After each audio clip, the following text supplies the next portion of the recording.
7 tahun setelah Lianu Kahayu hilang dari ingatan warga di tepian Sungai Kapuas, orang-orang mulai kembali lupa nama satu sama lain.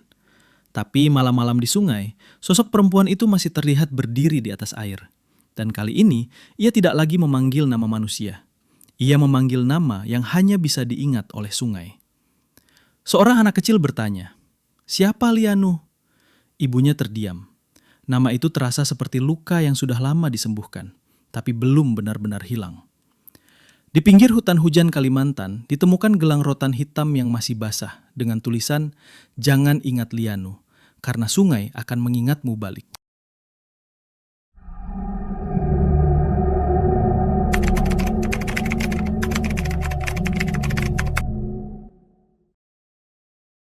Di pedalaman Kalimantan, di tepian hutan hujan yang menelan cahaya matahari sebelum sempat jatuh ke tanah, hiduplah seorang perempuan muda bernama Lianu Kahayu. Usianya baru 19 tahun, tetapi orang-orang kampung sudah terbiasa melihatnya berjalan sendirian di batas hutan, seolah dunia sunyi itu tidak pernah mengganggunya. Wajahnya tenang, tapi matanya selalu seperti sedang mendengarkan sesuatu yang tidak bisa didengar orang lain. Lianu bukan perempuan biasa. Ia adalah calon balian, pemimpin ritual dalam kepercayaan leluhurnya, bagian dari ajaran lamla yang masih dijaga dalam tradisi seperti keharingan. Sejak kecil ia belajar membaca tanda alam, mengenali bisikan angin di daun, dan membedakan suara sungai yang normal dengan yang tidak. Namun ada satu hal yang membuatnya berbeda dari balian lain. Ia tidak hanya ingin menjaga tradisi, ia ingin membuktikan sesuatu. Bahwa apa yang disebut gangguan hutan bukan sekedar cerita tua untuk menakut-nakuti anak kecil.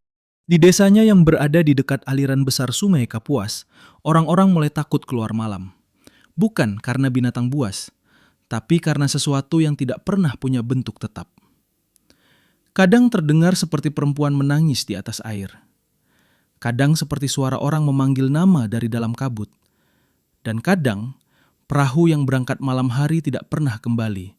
Tapi keesokan harinya, perahunya ditemukan terikat rapi di tepi sungai, kosong, tanpa orang di dalamnya. Yang lebih aneh lagi, nama orang yang hilang itu perlahan terhapus dari ingatan warga, seakan mereka tidak pernah ada. Malam itu, Lianu dipanggil oleh tetua kampung. Seorang lelaki tua bernama Kepala Adat Tame, wajahnya penuh garis seperti akar pohon tua. "Lianu," katanya pelan, "sungai itu sudah mulai mengambil lagi." Lianu menatapnya tanpa berkedip. "Siapa yang diambil kali ini?" Tamek tidak langsung menjawab. Ia justru mengambil sebuah anyaman kecil dari daun kering, berisi tulang ikan dan serbuk hitam. Waduh, ceritanya makin seru nih. Tapi sebelum kita lanjut, klik dulu tombol like dan subscribe, biar aku bisa terus bikin cerita-cerita seru buat kalian. Oh iya, share juga pengalaman kalian di komentar, siapa tahu bisa jadi cerita versi kalian di video selanjutnya. "Nama anak itu sudah hilang dari lidah kami," katanya. Lianu mengernyit. Itu tidak biasa. Dalam kepercayaan lama, jika sesuatu sampai menghapus nama, itu bukan lagi sekedar roh penunggu biasa. Itu berarti sesuatu yang lebih dalam, sesuatu yang terkait dengan keseimbangan yang rusak di alam. Malam semakin turun. Di luar rumah panjang, suara hutan seperti bernafas pelan. Angin bergerak tidak wajar, seperti ada sesuatu yang berjalan di antara pohon-pohon hutan hujan Kalimantan tanpa menyentuh tanah. Lianu duduk di depan api kecil. Di tangannya, ia menggenggam manik-manik ritual yang diwariskan ibunya. Ibunya pernah berkata, "Jangan pernah memanggil sesuatu dari sungai kalau kau belum siap ditanggapi balik." Tapi malam ini, Lianu justru berdiri. Ia mengambil keputusan yang tidak akan disukai siapapun. Ia akan turun ke sungai, sendirian, untuk mendengar langsung apa yang sebenarnya memanggil nama manusia. Perahu kecilnya dilepas tanpa suara. Air sungai tampak tenang, terlalu tenang. Tidak ada riak besar, tidak ada arus liar, hanya permukaan gelap yang seperti kaca. Namun semakin jauh ia mendayung, Lianu mulai merasakan sesuatu yang aneh. Nama-nama, bukan suara, tapi seperti ingatan orang-orang yang hilang mengambang di udara.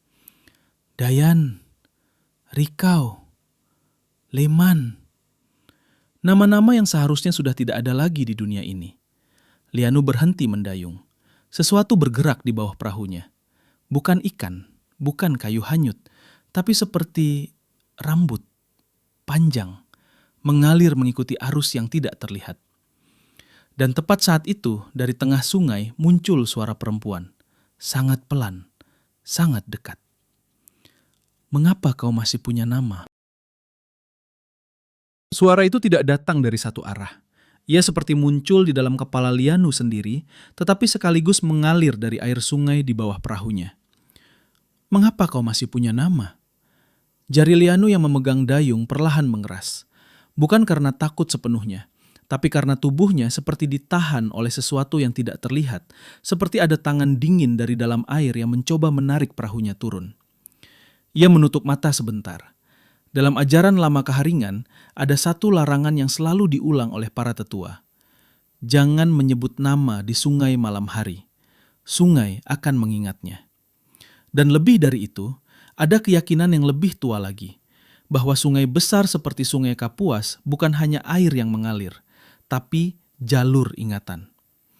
Tempat di mana sesuatu yang hilang tidak benar-benar lenyap, melainkan tersimpan di bawah arus. Lianu membuka mata. Air di bawahnya tidak lagi terlihat seperti air. Ada bayangan-bayangan tipis di dalamnya. Seperti wajah yang hampir terbentuk, tapi selalu pecah sebelum bisa dikenali. Tiba-tiba, perahu kecilnya bergoyang keras. Prum! Sesuatu menabrak dari bawah. Lianu hampir jatuh, tapi ia cepat mengikatkan dirinya pada perahu. Tangannya refleks mengambil serbuk ritual dari kantong anyamannya. Campuran tanah merah, daun kering, dan abu akar hutan. Ia menaburkannya ke air. Air itu tidak bereaksi seperti air biasa. Serbuknya tidak hanyut. Ia tenggelam pelan, lalu berhenti di tengah air, seolah ditahan oleh sesuatu di bawah. Dan dari bawah sana terdengar suara lain. Bukan suara perempuan tadi, lebih tua, lebih berat. "Balian muda, kau datang terlalu dekat." Lianu menegang. Ini bukan sekedar penunggu biasa. Dalam cerita-cerita lama yang ia pelajari, ada satu jenis entitas yang jarang dibicarakan, bahkan oleh dukun paling tua sekalipun. Makhluk yang tidak punya bentuk tetap, yang hanya ada di tempat di mana orang-orang hilang tanpa jejak. Orang kampung menyebutnya dengan berbagai nama bisikan, tapi tidak pernah menyebutnya langsung. Karena menyebutnya berarti memberi ia tempat dalam ingatan, dan itu berbahaya. Air di samping perahu Lianu mulai naik, bukan gelombang, tapi seperti sesuatu yang berdiri dari dalam sungai. Lalu perlahan muncul sesuatu yang membuat napas Lianu tertahan. Sebuah wajah, bukan wajah manusia utuh, tapi kumpulan bayangan yang mencoba meniru bentuk manusia. Matanya seperti lubang kosong yang terus berubah posisi, dan di baliknya suara-suara lain ikut muncul. Seperti ratusan orang berbisik bersamaan, semuanya kehilangan arah. Nama-nama itu kembali terdengar, lebih jelas sekarang. Dayan, jangan. Rikau, kembali. Leman, lupa. Lianu mengangkat tangannya.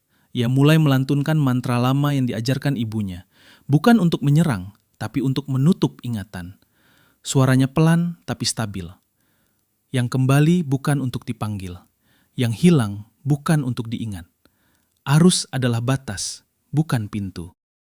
Air mulai bergetar. Makhluk itu berhenti bergerak. Namun justru dari situ, Lianu sadar sesuatu yang lebih buruk. Mantranya tidak membuatnya pergi, hanya membuatnya terlihat lebih jelas. Dan sekarang, makhluk itu menatapnya. Bukan dengan mata, tapi dengan mengingatnya sepenuhnya. Suara perempuan itu muncul lagi. Kali ini tepat di belakang telinga Lianu. Kau berbeda. Kau tidak seperti yang lain. Lianu tidak berani menoleh. Tangannya meraih sesuatu di dalam perahu. Sebuah gelang tua dari rotan hitam, peninggalan keluarga Balian lama. Ibunya pernah berkata, jika sungai mulai mengenal namamu, jangan lari, jangan jawab, tapi jangan juga diam. Perahu tiba-tiba berhenti bergerak. Arus sungai seperti menghilang. Di sekelilingnya, hutan juga menjadi sunyi total, seolah dunia menahan napas. Lalu satu hal terjadi yang membuat darah Lianu benar-benar dingin. Di permukaan air yang seperti kaca itu, ia melihat refleksinya sendiri. Tapi refleksi itu tidak bergerak bersamanya. Refleksi itu tersenyum duluan. Dan dari dalam air, tangan mulai muncul perlahan, seperti mencoba naik ke dunia atas. Sekarang, kami mengingatmu juga. Tangan itu naik dari air tanpa suara percikan. Tidak seperti manusia, tidak seperti hewan, tidak seperti apapun yang pernah Lia Nukahayu lihat selama hidupnya. Tangan itu seperti tersusun dari ingatan yang salah. Kadang padat seperti daging, kadang pecah seperti kabut yang mencoba mengingat bentuknya sendiri. Dan yang paling mengerikan, setiap jari yang muncul membawa potongan nama. Dayan, Rikau, Leman. Nama-nama itu tidak lagi terdengar seperti bisikan. Sekarang seperti sedang dituliskan ulang di udara. Lianu mundur setengah langkah di perahu, tapi air di sekelilingnya sudah berubah menjadi batas yang tidak bisa ditembus.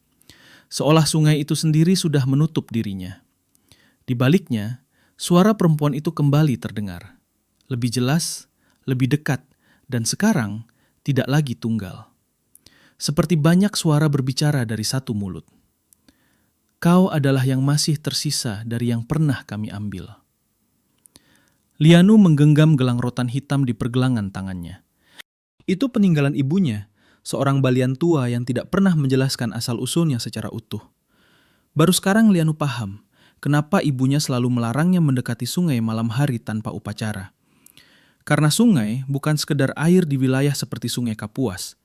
Ia adalah tempat penyimpanan nama. Air di bawah perahu tiba-tiba pecah seperti cermin retak. Dari dalamnya bukan hanya tangan yang muncul, tapi wajah. Banyak wajah. Semua setengah jadi. Semua seperti mencoba menjadi manusia tapi selalu gagal di bagian yang sama. Ingatan mereka sendiri. Lianu terdiam. Dan untuk pertama kalinya, ia mengerti sesuatu yang tidak pernah diajarkan dalam ritual keharingan manapun. Makhluk ini bukan roh penunggu. Ia bukan setan. Ia adalah penumpukan dari orang-orang yang dilupakan sungai. Dalam kepercayaan tua keharingan, sungai adalah jalur hidup dan kematian. Tapi tidak pernah ada yang menjelaskan apa yang terjadi jika terlalu banyak kematian yang tidak selesai. Suara di sekelilingnya berubah menjadi satu kalimat yang utuh. Kalau kau tidak mengembalikan nama yang kami ambil, maka kau akan menjadi nama berikutnya. Perahu mulai tenggelam pelan. Bukan karena bocor, tapi karena ditarik oleh bawah. Seperti dunia di bawah air sedang membuka mulutnya. Lianu tahu, tidak ada lagi waktu untuk lari. Ia menutup mata. Dan untuk pertama kalinya dalam hidupnya sebagai calon balian, ia tidak mencoba melawan dengan mantra. Ia memilih mengingat. Semua nama yang pernah diajarkan ibunya. Semua cerita orang hilang. Semua suara yang dianggap mitos, dan satu hal yang tidak pernah ia sadari sebelumnya. Setiap kali seseorang dirupakan di sungai, bukan orangnya yang hilang duluan, tapi ingatannya di dunia manusia. Lianu membuka mata. Ia mengangkat gelang rotan hitam itu tinggi-tinggi, dan dengan suara yang tidak lagi ragu, ia berkata, "Aku tidak mengembalikan nama kalian." Air berhenti bergerak. Semua wajah di bawah permukaan berhenti menatap. Makhluk itu diam. Lalu untuk pertama kalinya ia terlihat bingung. Lianu melanjutkan, "Karena kalian tidak pernah hilang, kalian hanya dipisahkan." Ia menarik napas dalam. "Dan kalau sungai ini menghafal manusia, maka aku akan menghafal sungai." Gelang rotan itu pecah. Dan pada saat yang sama air di sekelilingnya meledak ke atas. Bukan seperti banjir, tapi seperti sesuatu yang dilepaskan dari penjara yang terlalu lama ditutup. Cahaya pagi pertama kali muncul di atas hutan, dan sungai kembali menjadi air. Ketika Lianu ditemukan oleh warga di tepi sungai keesokan harinya, perahunya sudah terbalik. Tidak ada tanda-tanda pertempuran, tidak ada mayat. Hanya satu hal yang berubah. Orang-orang di kampung tiba-tiba bisa mengingat nama-nama yang hilang selama bertahun-tahun. Seolah sesuatu yang lama terkunci, akhirnya terbuka. Tapi ada satu hal yang tidak pernah kembali. Lianu Kahayu. Namanya tidak ada di ingatan siapapun. Seperti sungai memutuskan untuk membalas. Namun di malam hari, beberapa orang masih bersumpah mendengar suara perempuan dari arah sungai. Bukan menangis, tapi berbicara pelan. Seperti sedang menghafalkan sesuatu. Dan jika didengar baik-baik, ia tidak lagi memanggil nama orang lain. Ia sedang memanggil satu nama saja. Nya Lianu. Selesai.